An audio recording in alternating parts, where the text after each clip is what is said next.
جلال آباد کے، ہر ایک کو انہوں نے بہت اچھے طریقے سے ٹریٹ کیا. حالانکہ ہم اکثر یہ سمجھتے آئے ہیں اور کہتے آئے ہیں کہ آن گراؤنڈ جو ان کے فائٹرز ہوتے ہیں وہ اتنی سمجھ بوجھ نہیں رکھتے، اور نہ ہی ان کو ان آداب کا خیال ہوتا ہے کہ کوئی آفیشل ہے یا کوئی بڑے عہدے کا بندہ ہے. لیکن انہوں نے بھی ان لوگوں کے ساتھ بڑا اچھا رویہ رکھا. اسی طرح طالبان نے جب عام معافی کا اعلان کیا ہے تو یہ اوپر سے لے کر نیچے تک ہر ایک بندے پر لاگو ہوگا. اس کے ساتھ اگر ہم کنیکٹ کریں، کل جو ملا محمد عمر مجاہد کے بیٹے جو طالبان کے نائب ہیں، ملا محمد یعقوب نے ایک سٹیٹمنٹ جاری کیا تھا جس میں انسٹرکشنز تھی اپنے لوگوں کے حوالے کے لیے کہ کسی بھی نہ ایئرپورٹ پر نہ کسی بندے کو، نہ کسی طیارے کو، نہ انفراسٹرکچر کو نقصان پہنچایا جائے گا، کسی بھی سرنڈرنگ فوجی کو نقصان نہیں پہنچایا جائے گا. اس کے علاوہ سویلینز کا بہت خیال رکھا جائے گا. اور انہوں نے یہ بھی کہا تھا کہ سب کچھ جو ہے اس ملک کے، چاہے وہ ان کے پاس اسلحہ آیا ہے، چاہے گاڑیاں ہیں، بینکس ہیں، جو کچھ بھی ہے وہ ان لوگوں کی امانت ہے اور اللہ نے ان کو ایک امانت کے طور پر دی ہے اور ان کی حفاظت کرنا اب ان سب پر فرض پڑتا ہے. اور انہوں نے یہ بھی تنبیہ کہ اگر کوئی ان چیزوں کی مخالفت کرتا ہے، کہیں بد اخلاقی یا ہیومن رائٹس کی وائلیشن کرتا ہے، تو طالبان ان کے ساتھ سختی سے نپٹیں گے. اچھا یہ فرمائیے کہ پاکستان بھی ایک مشکل اس میں گھرا ہوا ہے، مطلب اب اگر کابل کے اوپر ان کی حکومت بن جاتی ہے جس میں ابھی یہی آ رہا ہے کہ ان کے نامزد کردہ جو بھی سربراہ ہوں گے حکومت کے طالبان کے، وہ کچھ دیر میں حلف اٹھا لیں گے یا جو بھی ہے ان کا نام کا اعلان کر دیا جائے گا اور اشرف غنی جو ہے وہ دستبرداری ان کی ہو جائے گی. اس حوالے سے پاکستان پہ بڑا پریشر آئے گا کہ اس حکومت کو تسلیم کیا جائے نہ کیا جائے. اس حوالے سے بیرونی طاقتیں جو ہیں وہ پہلی پریشرائز کر رہی ہیں. کچھ تھوڑی سی خبریں ایسی بھی ہیں کہ امریکن جو سفارت خانہ ہے وہاں پہ کچھ آگ سی اٹھتی نظر آئی ہے. کوئی ایسی بھی اطلاعات ہیں آپ کے پاس؟ جی، مسئلہ یہ ہو رہا ہے کہ جتنے بھی کانٹیکٹس ہیں ہمارے طالبان کے ساتھ، صبح انفیکٹ دوپہر کو جب ایک کمانڈر سے بات ہوئی تھی کابل کے دروازے پر، وہ کھڑے ہوئے تھے تو کہتے ہیں کہ ہم مصروف ہیں، بات نہیں کر سکتے. اس مسئلہ یہ پیش آ رہا ہے کہ وہ لوگ واقعی انتہائی مصروف ہیں اور نئی حکومت لے رہے ہیں تو کوئی رسپانس نہیں مل رہا. لیکن اگر امریکی سفارت خانے میں آگ جلنے کی بات آئی ہے تو جس طرح عام طور پر تصور کیا جا سکتا ہے، ظاہر ہے وہ کوئی امپورٹنٹ ڈاکیومنٹس جلانے کی کوشش ہوگی. لیکن جب ہم دوسری طرف بات کرتے ہیں پاکستان پر فشار کی، یہ مسئلہ پاکستان کے لیے اس لیے اہم ہے کہ ہم قریبی ملک ہیں اور ہمارے اوپر تمام دنیا کی نگاہیں پڑی ہوئی ہیں جن کی سوچ یہ ہے کہ شاید طالبان ابھی تک ہمارے کنٹرول یا تسلط میں ہیں. میں سمجھتا ہوں کہ مغربی ممالک میں ایک ایک کر کے سب طالبان کو قبول کر لیں گے، ایکسیپٹ کر لیں گے، اور پاکستان کو بھی یہ کرنا پڑے گا. لیکن وہ کہتے ہیں نا، بارش کا پہلا قطرہ کون ثابت ہوگا، کون سا ملک ہوگا جو ان کو اس طرح تسلیم کرے گا. اگر قسمت نے ساتھ دیا پاکستان کے، رشیا یا چائنا ان میں سے آگے بڑھتا ہے، یہ اسٹیپ لیتا ہے، تو پھر ہمارے لیے سہولت ہو جائے گی. ادروائز واقعی پاکستان کو بہت سخت مشکل ٹائم ہے اس وقت. قطر میں ڈائلاگ ہو رہے ہیں، کیونکہ قطر میں ہی ڈائلاگ ہوتے رہے ہیں. ہو سکتا ہے کہ اگر ڈائلاگ کے ذریعے وہاں پہ کوئی سولوشن نکل آتا ہے تو قطر ہی پہلا ملک بن جائے یا یو اے ای میں سے کوئی ایک ملک آگے آئے اور وہ بن جائے. اس صورت میں بھی سہولت میرے خیال میں ہو سکتی ہے اگر قطر پہلے ایکسیپٹ اس کو ریکگنائز کر لے تو.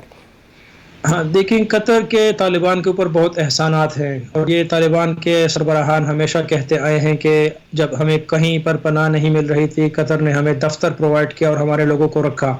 لیکن قطر کے لیے ایسا کرنا فی الحال اس لیے مشکل نظر آ رہا ہے کہ وہ امریکہ سے ضرور مشاورت کریں گے اور امریکہ جو چاہے گا قطر وہی کرے گا. امریکہ کا اپنی اس وقت پوزیشن کیا ہوگی؟ لیکن کل تک تو یہ خبر بھی آ رہی تھی کہ نیٹو فورسز کہہ رہی ہیں کہ ہم ایویکیویٹ نہیں کریں گے بلکہ جنگ لڑی جائے گی، اور آج وہ کابل میں بیٹھے ہوئے ہیں. تو اس میں نیٹو فورسز اور امریکہ کا کیا رد عمل ہوگا آپ کے خیال میں؟ دیکھیے، امریکیوں نے تو اپنے آپ کو مکمل سیکیور کر لیا ہے، وہ تو اپنی افواج کو نکال چکے. اب ان کے لیے جو درد سر ہے وہ اپنے سفارتکاروں کو اور یہاں پر اور جو کنٹریکٹرز وغیرہ ہیں ان کے جو امریکی شہری ہیں ان کو نکالنے کا مسئلہ ہے. میرے خیال سے وہ کیلکولیشنز اس کی کچھ غلط ہو گئی. وہ سمجھ رہے تھے کہ شاید ہفتہ آدھ لگے گا طالبان کو کابل تک پہنچنے میں، اس لیے وہ تھوڑا انہوں نے چستی دکھانے کی کوشش نہیں کی اور اب پھنسے ہوئے ہیں. جو آپ نے اس سے پہلے بات کی کہ کابل ایئرپورٹ سے فلائٹس پر فی الحال پابندی لگی ہوئی، کسی کو اڑنے نہیں دیا جا رہا ہے، تو پرائیورٹی امریکی اپنے قبضے میں لے رہے ہیں، وہ اپنے لوگوں کو نکالنے کی پہلی کوشش کر رہے ہیں، ان کے ہیلیز اور ان کے جو جہاز ہیں پرائیورٹی بیسس پر وہ نکل رہے ہیں۔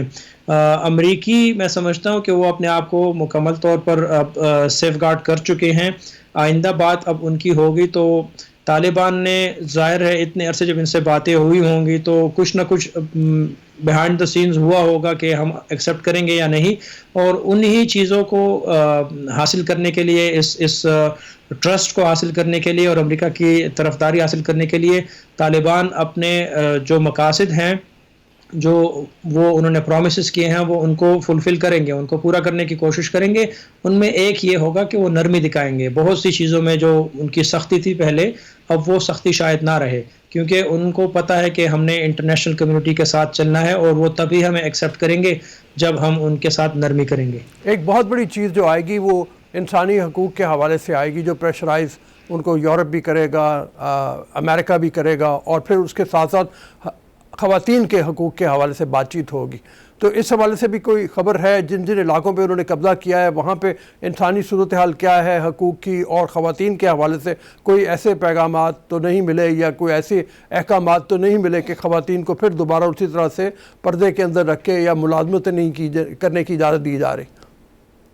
دیکھیں اس میں ایک عجیب سی صورتحال یہ ہے کہ بعض اوقات جو کابل حکومت کی سپورٹڈ میڈیا سے پیغامات جاری ہوتے تھے ان کی حقیقت اصل میں نہیں ہوتی تھی۔ اب مختلف خبریں آئیں کہ طالبان نے لڑکیوں کو اسکول یونیورسٹی جانے سے روکا، یہ کیا وہ کیا۔ اگر خدا نخواستہ ایسا ہوا بھی ہو جس طرح ہرات سے پرسوں رپورٹ آئی تو اس کی ایک وجہ تو یہ ہے کہ فی الحال ملک حالت جنگ میں ہے، ابھی طالبان ایسا نہیں کہ بس وہ کنٹرول میں آ گئے اور سب کچھ ایک دم ٹھیک ہو جائے گا۔ ان کی جتنی میرے باتیں ہوئی ہیں، میرے جو ایکسپیرینسز ہیں طالبان کے ساتھ اٹھک بیٹھک میں نے یہی بات نوٹ کی ہے کہ وہ اب خواتین کی لڑکیوں کی تعلیم کی مخالفت بہت کم ہے ان میں۔ ایک بات جو ہے یہ اب بات دوسری طرف چلی جائے گی، لیکن ایک موقع پر ہم ایک ہیومینیٹیرین کام کے سلسلے میں طالبان سے رابطے میں تھے تو انہوں نے انفیکٹ خود اپنے علاقے میں خواتین کی لسٹ دی کہ آپ ان خواتین کو یہ تعلیم یافتہ ہیں اور ایکسپیرینس ہیں، آپ ان کو اس پروجیکٹ میں رکھیں کہ ہمارے علاقے میں یہ کام کریں۔ بچوں کے حوالے سے کوئی پروگرام تھا، بچوں کی صحت کے حوالے سے۔ اب میں سمجھتا ہوں کہ خدشات جو ہیں خواتین کو وہ بھی اپنی جگہ درست ہیں، کیونکہ طالبان کا چہرہ بہت بھیانک پیش کیا گیا ہے ماضی میں، اور اس چہرے کو صاف کرنے کے لیے طالبان کو بہت نرمی دکھانی پڑے گی۔ انٹرنیشنل میڈیا کی سپورٹ چاہیے ہوگی ان کو، جس کا مطلب ہے کہ میڈیا کو ان کو آزادانہ طور پر الاؤ کرنا ہوگا۔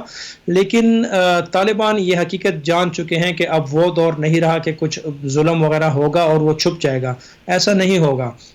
البتہ ان کی یہ بات بھی اپنی جگہ پر قائم ہے کہ اسلام دین میں کہیں کہیں پر تو ایسی سختی ہے کہ بس ایک ہی حکم ہے، لیکن بعض ایک جگہوں پر بلکہ بہت سے جگہوں پر نرمی کی گنجائش ہے۔ تو ان کے سربراہان یہ سمجھتے ہیں کہ ہم کوشش کریں گے جہاں پر نرمی ہو سکے ہم وہاں پر نرمی اختیار کریں گے۔ اچھا یہ فرمائیے، ایک بڑا سوال اٹھتا ہے کہ بڑا نام بنایا افغانستان میں کرکٹ ٹیم نے، تو کرکٹ کا کیا بنے گا؟ یہ کھلاڑی جو مختلف تنظیموں سے تعلق رکھتے تھے، مختلف علاقوں سے تعلق رکھتے تھے، کیا اسی طرح کرکٹ کھیلنے کی ان کو اجازت ہوگی؟ یہ لوگ بہت سوال اٹھاتے ہیں، تو اس کے بارے میں کوئی آپ کی کوئی بات ہوئی ہو یا مطلب کچھ اطلاع ہو؟ جی فی الحال ابھی فوری ان دنوں میں تو بات نہیں ہوئی، لیکن ایک واقعہ یاد آ گیا کہ ہم دوحہ میں ہی ایک میٹنگ میں بیٹھے ہوئے تھے اور جو طالبان ساتھی تھے ان میں نوجوان وہ یہ کہہ رہے تھے کہ یار یہ باتیں جلد ریپ اپ کرو کیونکہ افغانستان کا میچ شروع ہونے جا رہا ہے اور ہم نے وہ دیکھنا ہے۔ تو اس سے ہم اندازہ لگا سکتے ہیں کہ شاید پھر مستقبل کی ٹیم میں طالبان بھی ہوں، لیکن افغانستان میں کرکٹ انشاءاللہ فروغ پائے گا۔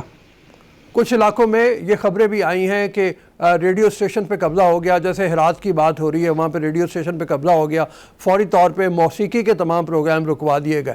تو ایسی سختی تو ظاہر ہوگی پھر کہ موسیقی کی اجازت نہیں ہوگی، اور اس کی جگہ انہوں نے کہا کہ تلاوت کلام پاک ہو۔ تو ایسی کوئی اطلاع ہے آپ کے پاس؟ ایسی اطلاعات آ رہی ہیں بالکل، اور مسئلہ یہ ہے کہ اب لیڈرشپ کے سامنے یہ ایشو اٹھانا پڑے گا کیونکہ جہاں پر بھی انہوں نے ریڈیوز پر قبضہ کیا ہے فوراً موسیقی بند ہو گئی ہے، اور وہاں پر طالبان کے جو نعت ہوتی ہیں، نعتیں اور تلاوت کلام پاک یہ نشر کرتے ہیں، لوگ اس سے بھی خوش ہیں، لیکن انسانی حقوق میں موسیقی بھی شامل ہے۔ انسان اگر ان کی فری ول ہے، اگر کوئی سننا چاہے تو یہ مسئلے اگر اٹھنے لگے اور اس کو ٹیکل نہ کیا گیا تو یہ بھی انسانی حقوق کی خلاف ورزی میں شامل ہو سکتا ہے، اور میں سمجھتا ہوں کہ طالبان لیڈران جو ہے وہ ان مسائل پر پھر غور کریں گے ضرور۔ اچھا، تھینک یو ویری مچ آپ کے ٹائم کے لیے۔ آپ نے بڑی تفصیل سے بتایا کہ کس طرح کی طرز حکومت ہونے جا رہی ہے وہاں پہ، کس طرح کے آرڈرز آئیں گے۔ لگتا یہی ہے کہ امن سکون کے ساتھ سب کچھ ہو جائے گا، اور آئندہ آنے والے چند گھنٹوں میں ہمیں نامزد امیدوار کا نام بھی سامنے آ جائے گا جو طالبان کی طرف سے حکومت سنبھالیں گے۔ طالبان کی پاسٹ میں، اس وقت اور مستقبل میں اسٹریٹجی کیا ہوگی، اس حوالے سے بات کریں گے۔ ہمارے ساتھ بریگیڈیئر غضنفر موجود ہوں گے، آئیے چلتے ہیں ان کی طرف، لیکن ایک چھوٹی سی بریک کے بعد۔ ابھی اجازت دیجیے بریک کے لیے۔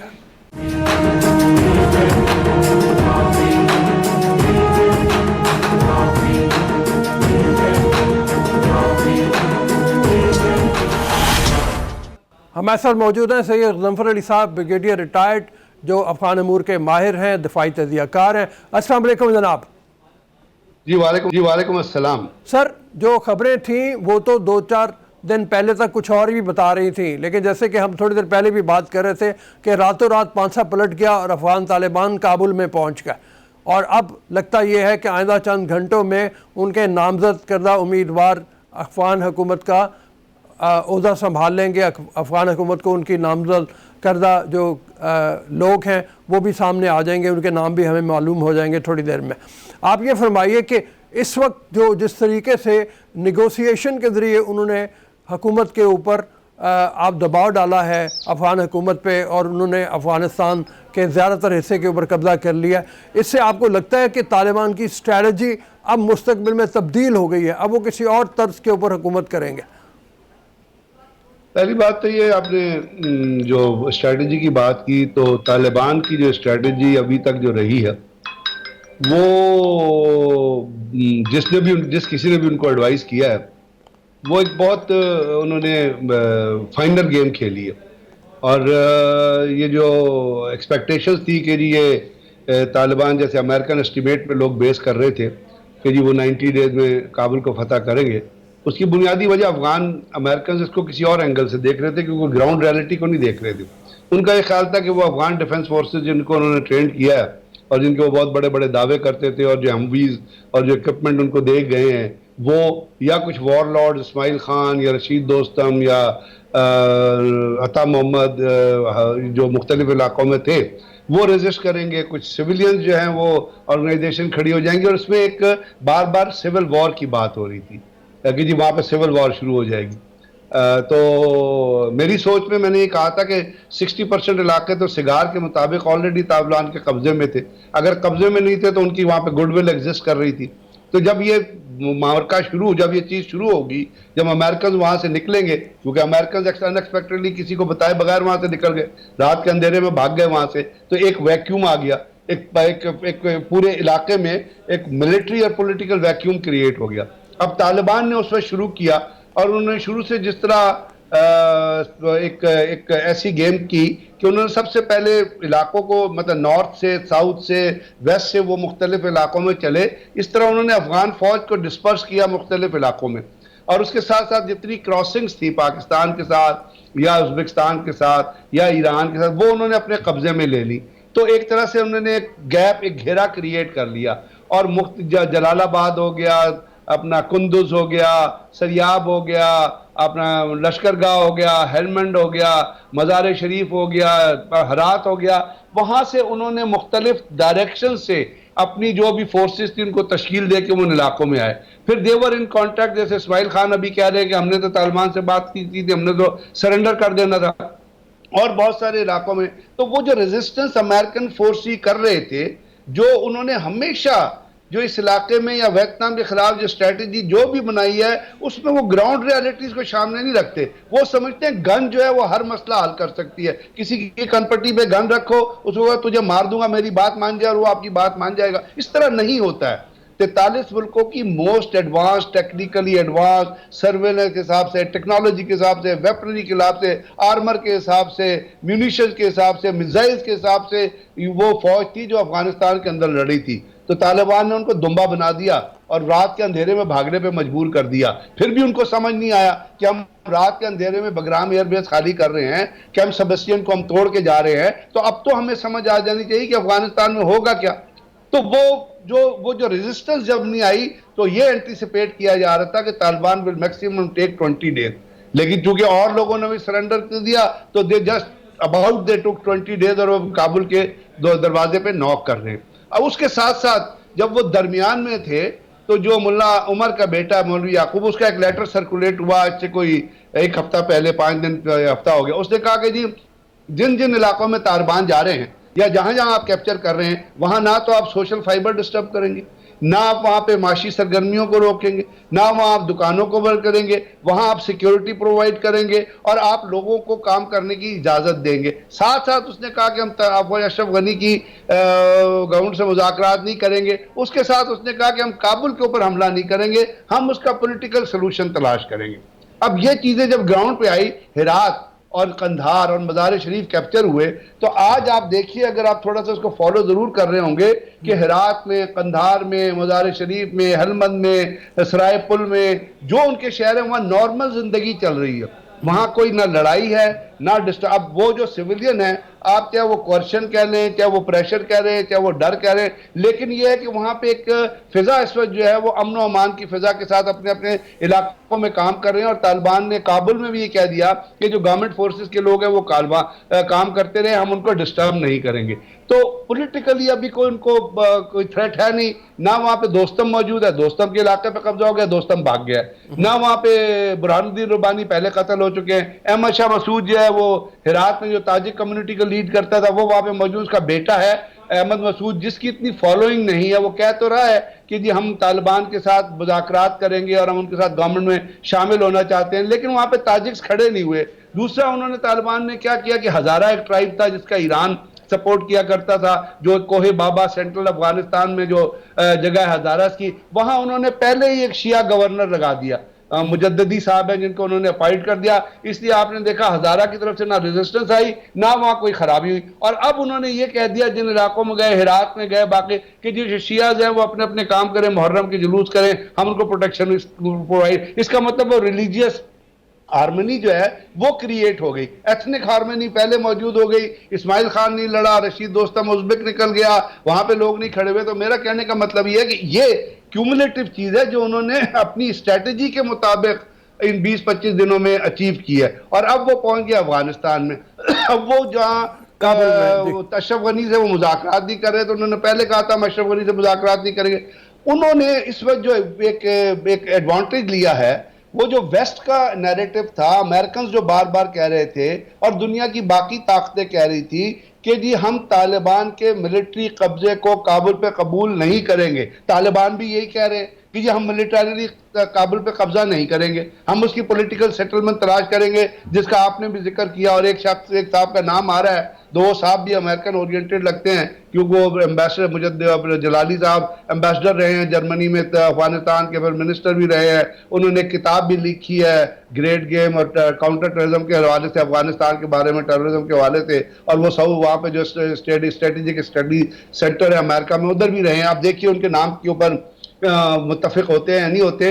تو یہ چیزیں ابھی وہاں پہ جو مذاکرات چل رہے ہیں. اور عبداللہ کو قطر نے نامینیٹ کیا تھا. قطر میں چونکہ مذاکرات کیے، ملا برادر ادھر ہوتے تھے، تو قطر نے کہا کہ عبداللہ جو ہے وہ درمیان میں مصالحتی کے طور پہ مذاکرات کریں گے with Afghan government and then he will convey to Taliban کہ کیا چیزیں جو سیٹل ہو رہی ہیں. تو طالبان نے جو انیشیلی ڈیوائس کی تھی نا اپنی چیزیں، اور انہوں نے آج کہہ دیا، کل انہوں نے کہہ دیا تھا کہ ہم نے جنگ بندی نہیں کی ہے، نہ ہم نے سیز فائر کیا. تو وہ تمام چیزیں جو پیس ایگریمنٹ میں انہوں نے ڈینائی کی تھی، اشرف غنی ڈینائی کیا تھا، جنگ بندی ڈینائی کی تھی، اور انہوں نے کہا تھا امریکن فوجی وہاں سے نکل جائیں، امریکن نکل گئے، تب وہ انہوں نے اپنا آپریشن شروع کیا. تو وہ تمام باتیں ان کی سوچ کے مطابق ہوئی ہیں. ابھی کسی کو پسند آئے یا نہ آئے، اب اس کا یہ مطلب نہیں کہ ہم کوئی ایسا ایڈوکیٹ کرنا چاہتے ہیں کہ طالبان فوراً آ جائیں اور وہ قبضہ کریں. وہاں پہ ہونا پولیٹیکل سیٹلمنٹ چاہیے، اور وہ ہونا چاہیے جو افغانستان کے لوگوں کو پسند ہو. پاکستان کا سٹانس شروع سے کیا رہا؟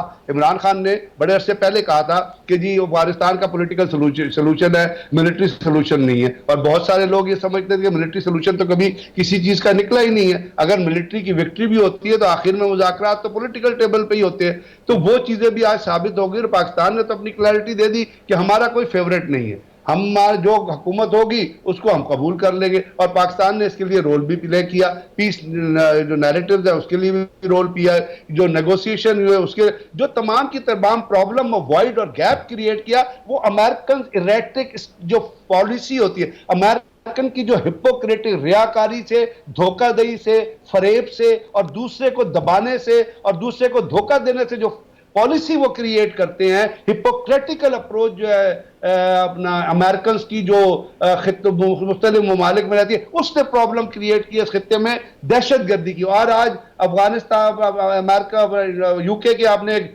ڈیفنس منسٹر کی کس کی سٹیٹمنٹ سنی ہوگی، آئی ہے ابھی چل رہی تھی کہ مجھے شرم آ رہی ہے کہ افغانستان کے اندر جو کچھ ہو رہا ہے آج اس پہ میں شرمندہ ہوں کہ ہم نے کیا کیا. اور جتنا ویسٹرن پریس ہے وہ اس چیز پہ بحث کر رہا ہے، وہ چلا رہے ہیں اپنا پروگرام چلا رہے ہیں اینڈ گیمز کے نام سے، اور وہ امریکن سے سوال کر رہے ہیں کہ آپ نے $2 ٹریلین خرچ کیے، what have you got out of it؟ جی یہی سوال بریگیڈیئر صاحب، یہی سوال ذہن میں ہمارے بھی اٹھ رہا ہے، اور میں بھی آپ سے بات کرنا چاہ رہا تھا.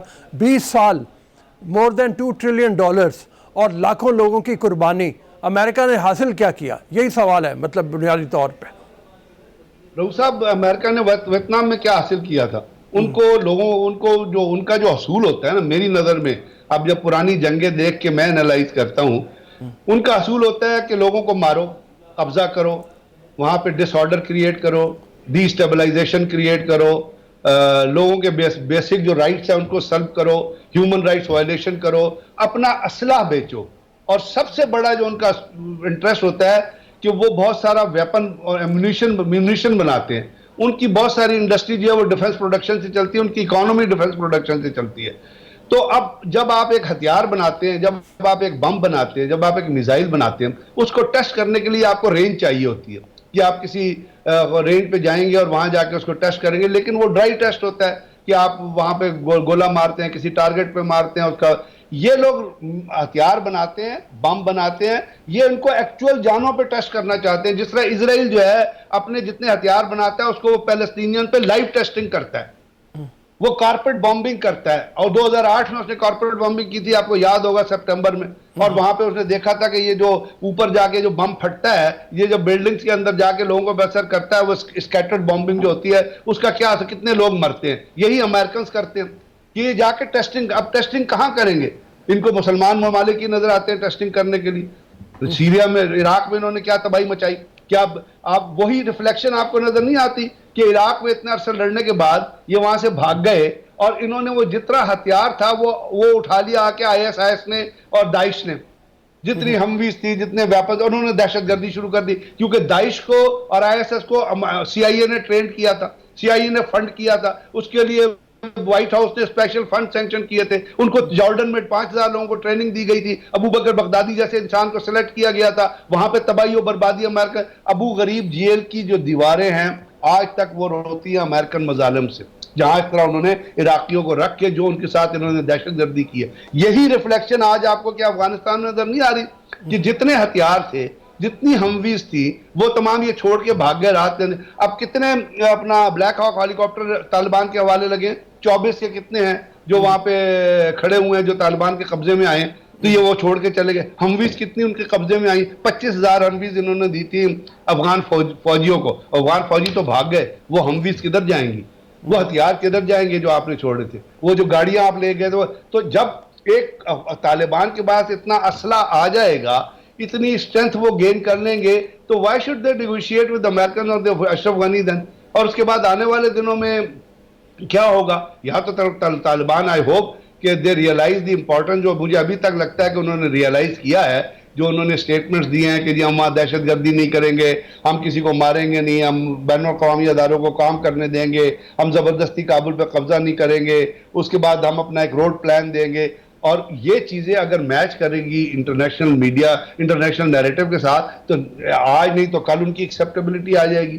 چائنا کا پہلی انڈیکیشنز آ رہی ہیں کیونکہ چائنا اکنامکلی افغانستان کے اندر انویسٹ کر رہا ہے، ایمک مائنز میں انویسٹ کر رہا ہے. چائنا نے کہا تھا میں ریلوے لائن بناؤں گا. China one belt one road کے حساب سے بڑا انٹرسٹڈ ہے. تو اب یونیپولر ورلڈ تو نہیں رہی نا، اب تو بائی پولر ورلڈ ہو گئی ہے. چائنا دوسری طاقت کے طور پہ ابھر رہا ہے. رشیا جو ہے وہ تمام کے تمام اس کے جو ایشو ہے اس سے دور رہ کے اپنی پالیسی پلے کر رہا ہے، اور اس خطے میں ان کا ایک انفلوئنس ہے سینٹرل ایشین ریپبلک سے تھرو، وہ اپنا انفلوئنس انفلیٹ کریں گے. تو جو امریکنز جو ڈی اسٹیبلائزیشن کریٹ کرنا چاہتے تھے وہ 20 سال تو انہوں نے تباہی برباد کی، افغانستان کی اینٹ سے اینٹ بجا دی. ان کا یہ خیال تھا کہ ہم جب نکل جائیں گے جی اس کے بعد بھی اس علاقے میں ہم کارپیٹ بامبنگ کریں گے، جیسے انہوں نے کہا کہ ہم اوور دی ہورائزن سپورٹ کریں گے. ان کا یہ خیال تھا، جو آپ اس کو کنکلوڈ اگر گئے، ان کا یہ خیال تھا کہ یہ 90 دن تک یہاں پہ لڑائی جاری رہے گی، 2-3 مہینے. افغانستان طالبان کی، افغانستان کی ڈیفنس فورسز کی، سول سوسائٹی کی، اور جو وار لارڈ اور باقی گروپ ہیں ان کی. تو اس کے درمیان میں ہم بامبنگ کریں گے طالبان کے اوپر، ہم اپنے بم استعمال کریں گے، ہمارا خرچہ ہوگا، ہم دنیا سے تب اپنا UN سے یا باقی دنیا جو نیٹو کے ممبر ہیں ان سے، ان کے سر پہ گن رکھ کے ان سے خرچہ واپس لے لیں گے. وہ ہوا نہیں، کیونکہ جب یہ سوچتے، جو یہ سوچتے ہیں اس کے خلاف کام ہوتا ہے. یہ تباہی کے لیے سوچتے ہیں وہ ٹھیک ہوتا ہے، جہاں یہ امن کے لیے سوچتے ہیں، امن کے لیے سوچتے نہیں، تباہی کے لیے سوچتے ہیں، وہاں چیزیں مختلف ہو جاتی ہیں. اب یہ چیزیں ان کی سوچ سے ہٹ کے ہوئی ہیں. اب دیکھیے جب یہ نکلے ہیں یہاں سے تو برطانیہ کے ڈیفنس منسٹر کی سٹیٹمنٹ تھی، ڈیفنس سیکٹری کی. اس نے کہا جی جب امریکن جا رہے تھے ہم نے نیٹو کے بڑے باقی ممالک سے مشورہ کیا کہ امریکن تو جا رہے ہیں تو ہم افغانستان کے اندر رہتے ہیں، کیونکہ افغانستان کے اندر ٹرموائل آ جائے گا جب ہم وہاں سے نکلیں گے ایک دم. تو باقی ممالک نے کہا ہمیں کیا تکلیف ہے، ہم کیوں اپنے بندے مروائیں. نہ جرمنی راضی ہوا، نہ باقی ممالک راضی ہوئے، اور وہاں سے چلے گئے. تو یہ جو چیزیں یہ لوگوں کو دبا کے ہیجمنی کر کے جو امریکنز کرتے ہیں، یہ تباہی کا باعث بنتی ہے. اور اسی وجہ سے دنیا میں اتنی تباہی آئی ہے، ان کی غلط پالیسی کی وجہ، اسی لیے لوگ مرتے ہیں ان کی غلط. لیکن آج طالبان نے جو کچھ کیا ہے اس سے اگر یہ سبق نہیں لیں گے تو پھر تو مجھے نہیں لگتا کہ کبھی کوئی چیز جو ہے وہ بہتر ہو سکتی ہے. اچھا یہ فرمائیے، وزیر خارجہ نے بھی تھوڑی دیر پہلے سٹیٹمنٹ دی، ہمارے وزیر خارجہ نے، کہ ہندوستان کو بھی اپنا رول پلے کرنا چاہیے. وہ ہندوستان کیسا رول پلے کر سکتا ہے اب یہاں پہ؟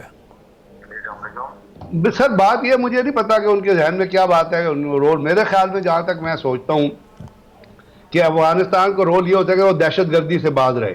جو اس نے دہشت گردوں کے جو کارخانے قائم کیے ہیں افغانستان کے اندر، جو اس کا نیکسس ہے NDS کے ساتھ چل رہا تھا، وہ انشاءاللہ آٹومیٹیکلی تو ختم ہوگا، کیونکہ طالبان نے NDS کے ہیڈ کوارٹر پہ بھی قبضہ کر لیا ہے، اور وہاں پہ انہوں نے ان کے انٹیلیجنس سیٹ اپ پہ بھی قبضہ کر لیا ہے. لیکن اگر انڈیا جس طرح اپنے ابھی وہ میڈیا کو استعمال کر کے افواہیں پھیلا رہا ہے، ریپبلک ٹی وی ہے اس پہ میں کل دیکھ رہا تھا، اس کو یہ فکر تھی کہ جی یہ تو ڈنڈے لے کے چلتے ہیں. تو ایک انہوں نے انڈین ہیلی کاپٹر دکھایا ٹوٹا بھجا، اس کے ساتھ وہ موٹر سائیکل پہ MI-24 تھا میرا خیال، اس کے ساتھ موٹر سائیکل پہ ایک طالب کھڑا ہوا تھا. تو انہوں نے کہا کہ جی یہ طالبان یہ جو ڈنڈے لے کے چلتے ہیں یہ کس طرح کنٹرول کریں گے اس جہاز کو، ان کے پاس تو پائلٹ ہی نہیں ہے. اس کے بعد پھر ان کا ایک جرنیل تھا وہ شروع ہو گیا اول شول بکنے. اسی طرح ایک ان کا ٹیلی ویژن چینل ہے ویون، جو پتہ نہیں کہاں سے اٹھاتا ہے چیزیں اور پروپیگنڈا کرتا رہتا ہے مختلف طریقہ کار سے انڈیا کے پوائنٹ آف وہ ریئلسٹیکلی انالائز کرنے کے بجائے کہ چیزیں کیا ہو رہی ہے، وہ طالبان کو ایز این اگریسر اور پتہ نہیں دہشت گردی اور اس کے طور پہ پیش کر رہے ہیں. تو یہ جو چیزیں انڈیا کی طرف سے ہو رہی ہیں جہاں وہ دنیا کو غلط خبریں مہیا کر رہے ہیں، جیسے ایک ہیش ٹیگ چلا سینکشن پاکستان کے حساب سے، آپ نے دیکھا وہ ہماری جو سائبر سیکیورٹی کی آرگنائزیشن ہے انہوں نے جب اس کو انویسٹیگیٹ کیا اور انہوں نے سب یہ دنیا کو بتایا تو پتہ چلا کہ وہاں پہ جتنے وہ اس میں افغانستان اور انڈیا انوالو تھا، ان کی سائبر ایجنسیز انوالو تھی، اور وہ ہیش ٹیگ پاکستان جو ہے اس میں جتنے وہ اس کے اوپر وہ آئے تھے ٹویٹر پہ وہ تمام کے تمام بوٹ مشینوں سے کیے گئے تھے.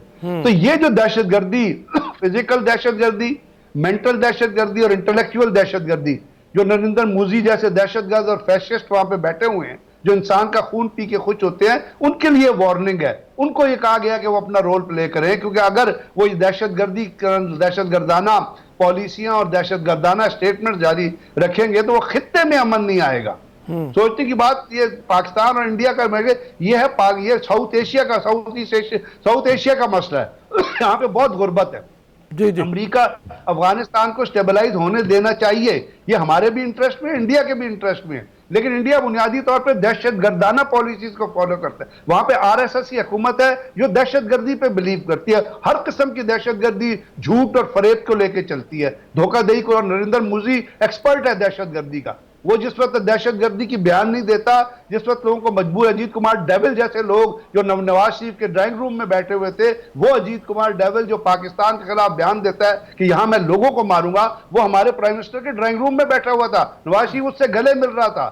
جس وقت اس قسم کے لوگ اپنا رول پلے کرنا ختم نہیں کریں گے تو اس خطے میں امن جو ہے وہ اسی طرح وہ دوبارہ جو ہے وہ ایک اس کے اندر سویئر جو ریپرکشنز ہیں وہ آ سکتی ہیں. تو اسی لیے انڈیا کو چاہیے کہ اپنی ذمہ داری کو as a responsible nation realise کرے اور وہی رول پلے کرے جو امن کے لیے رول چاہیے ہوتا ہے.